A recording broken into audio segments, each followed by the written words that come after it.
Assalamualaikum warahmatullahi wabarakatuh. Perkenalkan, nama saya Laila Rifatul Mubarokah dari Prodi PHI semester 6. Di sini saya ingin memenuhi tugas pra-UAS, yaitu menjelaskan tentang dakwah. Sekarang kita akan membahas dakwah tentang akhlak, yang yaitu pilar utama dalam menegakkan Islam. Saudaraku seiman, hari ini kita akan membahas sesuatu yang menjadi inti dari ajaran Islam, yaitu akhlak. Rasulullah diutus bukan hanya untuk menyampaikan wahyu, tetapi juga untuk menyempurnakan akhlak manusia. Rasulullah bersabda, "Aku diutus untuk menyempurnakan akhlak yang mulia." Hadis riwayat Ahmad. Akhlak bukan sekedar sopan santun atau etika pergaulan.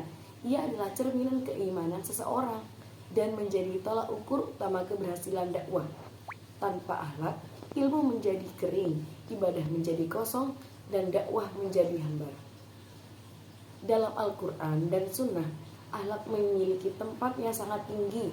Bahkan dalam banyak ayat Allah memuji akhlak Nabi, yang berbunyi, memuji akhlak Nabi. Dan sesungguhnya engkau Muhammad benar-benar berbudi pekerti yang agung. Akhlak tersebut mencakup banyak hal, teman-teman. Yang pertama adalah jujur, kedua amanah, ketiga sabar, keempat rendah hati, yang kelima sopan santun, yang keenam memaafkan, yang ketujuh menepati janji, yang kedelapan tidak sombong, yang kesembilan tidak iri dan tidak dengki. Setiap sifat ini bukan hanya indah secara sosial, tetapi juga merupakan perintah agama. Adapun kisah akhlak di masa Nabi dan para sahabat. Yang pertama ada akhlak Nabi Muhammad terhadap seorang Yahudi yang buta. Di masa Rasulullah, ada seorang Yahudi buta yang setiap hari mencaci maki Rasulullah di pasar. Anehnya, setiap pagi ada seseorang yang datang menyuapinya makanan dengan lembut tanpa sepatah kata apapun. Tapi ketika Rasulullah wafat, perbuatan itu pun terhenti. Abu Bakar radhiyallahu anhu yang mengetahui hal itu pun mencoba menggantikannya. Namun, saat ia menyuapi si buta tersebut pun berkata, "Siapa kamu? Kau bukan orang yang biasanya menyuapiku." Orang itu sangat lembut, tidak kasar. Dia selalu menyuapiku tanpa aku merasa dipaksa. Abu Bakar pun menjawab, "Orang itu adalah Muhammad yang setiap hari kau caci maki." Sehingga Yahudi itu pun terdiam dan menangis, lalu ia masuk Islam. Pelajaran yang dapat kita petik adalah akhlak Rasulullah lebih kuat dari perkataan. Bahkan orang yang membencinya pun dulu karena akhlaknya. Yang kedua, ada kisah dari Umar bin Khattab radhiyallahu anhu setelah beliau menjadi khalifah. Umar bin Khattab dikenal keras sebelum masuk Islam. Namun setelah ia masuk Islam dan menjadi khalifah, akhlaknya begitu lembut terhadap rakyatnya.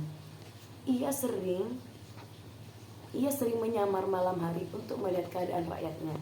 Suatu malam, ia mendengar tangis anak-anak dari sebuah rumah. Setelah dihampiri, ia tahu bahwa ibu mereka sedang merebus batu karena tidak ada makanan. Umar langsung pulang ke rumahnya, mengambil gandum, memikulnya sendiri ke rumah tersebut. Ketika ajudannya menawarkan bantuan, Umar berkata, "Apakah kau akan memikul dosaku dari kiamat nanti?" Nah, pelajaran yang dapat kita petik adalah akhlak tidak hanya kepada orang terdekat, tetapi juga kepada rakyat, orang miskin, dan seluruh umat. Adapun kisah realita akhlak di zaman sekarang. Saudaraku, mari kita bercermin pada realita hari ini. Banyak orang rajin sholat, puasa, bahkan naik haji, tetapi akhlaknya buruk. Seperti menghina orang lain di media sosial, merendahkan sesama hanya karena beda pendapat, bohong dalam jual beli, menyakiti orang tuanya, memaki anak-anak, sombong dengan ilmu dan jabatannya. Bahkan ada sebagian dai atau ustadz dan aktivis dakwah pun terjebak dalam akhlak buruk. Mereka merasa paling benar, mudah mencela dan menilai orang lain kafir atau sesat. Akhlak sebagai jalan dakwahnya. Ini adalah krisis akhlak yang nyata. akhlak sebagai jalan dakwah yang paling ampuh. Kita harus sadar bahwa dakwah paling efektif bukan dengan kata-kata, tapi dengan akhlak. Akhlak yang baik bisa membuka hati yang tertutup.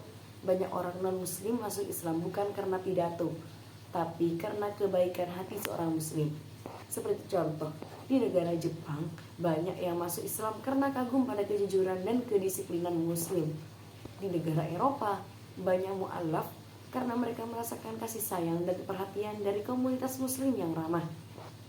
Menjadi muslim yang berakhlak, saudaraku, mari kita jadikan akhlak sebagai pakaian utama kita, karena Rasulullah telah bersabda, orang mukmin yang paling sempurna imannya adalah yang paling baik akhlaknya. Belajar dari akhlak Nabi dan para sahabat, introspeksi diri setiap hari, menerima nasihat dengan lapang dada, menjaga lisan dan hati, bersahabat dengan orang berakhlak baik, berdoa kepada Allah agar diberi hati yang lembut dan bersih.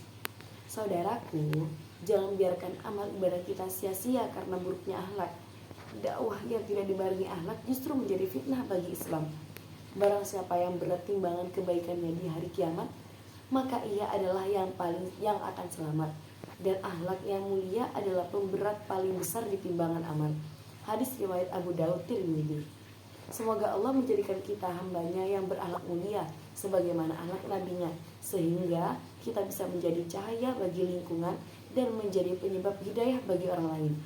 Sekian dakwah tentang akhlak yang dapat saya sampaikan. Sekian, terima kasih. Wassalamualaikum warahmatullahi wabarakatuh.